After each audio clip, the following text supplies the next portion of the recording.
Qu'est-ce que tu préfères? Est-ce que tu as envie de faire ton aventure sur Mime, comme les 400 000 créatrices qui sont présentes, et faire à peu près la même chose que tout le monde? Est-ce que tu veux réfléchir plutôt à une ligne éditoriale, à une cohérence visuelle, à un storytelling qui fasse que maintenant, tu n'es plus que 4000 concurrentes? Ou est-ce que tu vas encore plus loin dans ta réflexion, chercher une identité propre, une niche sur laquelle tu peux te positionner, sur laquelle il n'y aurait plus que 40 concurrents ou concurrentes?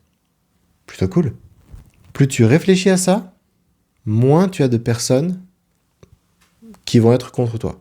Et donc, plus tu vas avoir un facteur de réussite important. Prenons l'exemple de Pornhub. Dans la catégorie personnage de film, la personne la plus recherchée, c'est Harley Quinn. Est-ce qu'on a une créatrice sur Mime qui fait un peu de cosplay qui ressemblerait à Harley Quinn? Zéro. Pourtant, sur Pornhub, on en a des quantités qui font cette recherche-là. Alors sur OnlyFans, on a des créatrices qui se déguisent en Spider-Man, en Stormtroopers, en d'autres personnages, parce qu'elles ont très bien compris qu'en se nichant là, et en faisant toute la communication autour de ce personnage-là, on arrivait à diviser la concurrence par 10, par 100, par 1000, limite à être seul sur un marché. Et donc, quand tu arrives à être seul, tu te démarques. Tu as compris? Là où je veux en venir? Alors, tout le monde n'a pas envie d'être Harley Quinn, mais,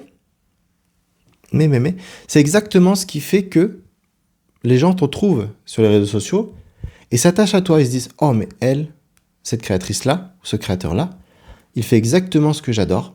Je m'abonne. Ah, il a un compte OnlyFans. Qu'est-ce que c'est? Allons voir de plus loin. Je m'abonne aussi.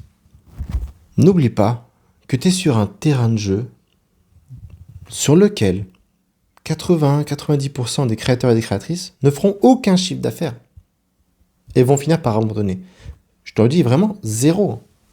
Et quand on parle d'une moyenne de chiffre d'affaires pour un créateur, c'est 150-180 euros par mois.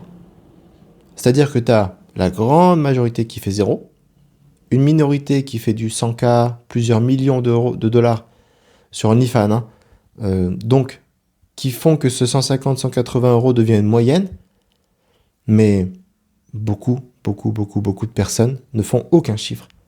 Parce que justement, elles ont choisi d'avoir comme concurrente 400 000 créatrices qui font la même chose.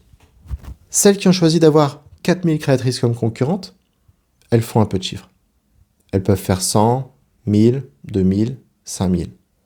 Celles qui ont choisi d'avoir 40 concurrentes, elles font beaucoup de chiffres. Elles font 5000, 10 000, 15 000, 20 000.